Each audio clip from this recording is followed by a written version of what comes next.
Okay, alright, we're going to talk about the trigger guard.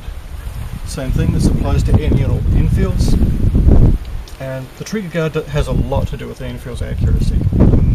Amazing concept to me, but nevertheless true. And once again, it's all due to the two-piece stock. The two-piece stock is clamped very firmly in this area by the trigger guard up under the receiver. The rear screw is essentially just holding things in place, but all the work is done by the main screw. Tremendous clamping action here, holding not only the rifle together, but holding it firmly together. So here's the first thing you need to check with your stock standard rifle. The trigger guard needs to sit in the fore end with no side pressures on the wood here. You need to have a clear gap all the way around the perimeter of the trigger guard, so that there's nowhere it's pressing left or right against the wood. Now these things are quite soft. Over time they get squashed and nicked and dented. It's really common to find them pressing against the wood here. Now it doesn't matter if you have a big gap or a small gap along the sides. That's not doing anything. It will do no harm.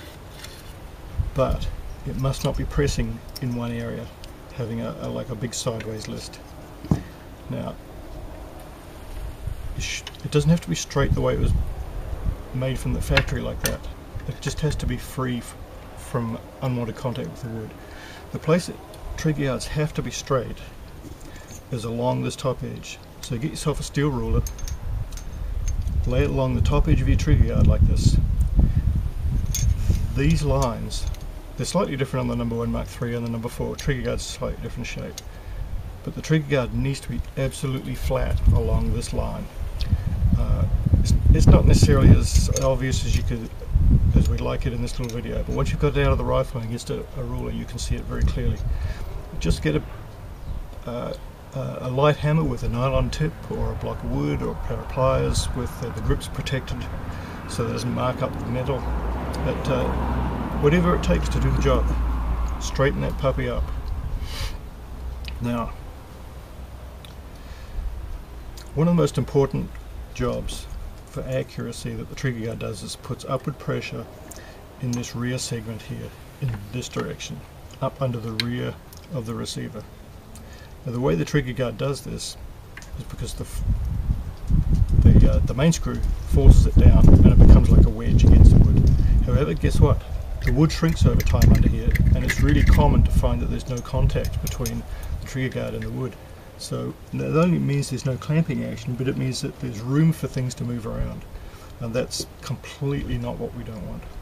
So here's what the great old timers figured out to do, and I found this on old target rifles over and over and over, but for rifles in the 1920s still have the original little deal set up in them. Get some cereal packets and cut yourself some little cardboard strips about 1 inch long, about 1/8 of an inch wide, of stiff uncompressible cardboard like that, and lay them in either side of the trigger like this.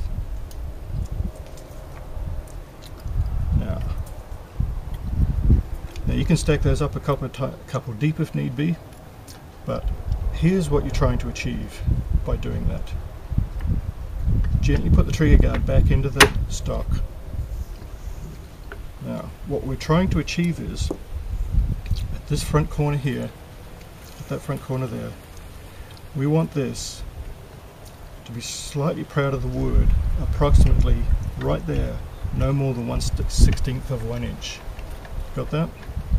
Now if you've got the sufficient cardboard wedges back here, it will sit freely at all different heights when you just plop that together. It will sit high like this if you've got too much. It'll go down below height like this one if there's not sufficient. You must do this with the screw through the rear of the trigger guard. So get yourself that 1/16 height by packing it in this area here, either side of the trigger. Put the screws in, clamp that down. What that does is it guarantees the correct pressure up under this area of the fore end. It's a tremendously powerful clamping action pulling down this way, and because it's leveraged, you know, this is like a long lever here against a short pressure area. Tremendous pressure in this area. So that is on every target rifle I've ever opened up. The old timer shooters knew what they were doing with this stuff. So there we go, something cool and nifty from the trigger guard. Now the trigger guard has more stuff that we can talk about around the main screw. If your wood is damaged underneath this area, if your wood is damaged in this area, it needs to be built up with epoxy. Now it's quite common to find this damaged by recoil, shockwaves chip out the wood. The wood shrinks over time, takes away some of the clamping action, but it's absolutely vital that that little metal collar that Lee Enfield made is in that slot that stops everything being crushed too much by the main screw. And the wood around it should be just slightly higher than that metal collar when everything's ready for assembly. No more than the 1/16 of an inch. Once that screw comes down, it's going to compress the wood and squash that 1/16 of an inch down into place. So that puts, so there's two heights we're trying to achieve here. With a bit of packing at the back end here, we want this to be a 1/16 high, and underneath here we want the metal collar to be a 1/16 below the surface of the wood to allow for everything to be compressed together. And that's it. Trigger guard. Good stuff. Next one.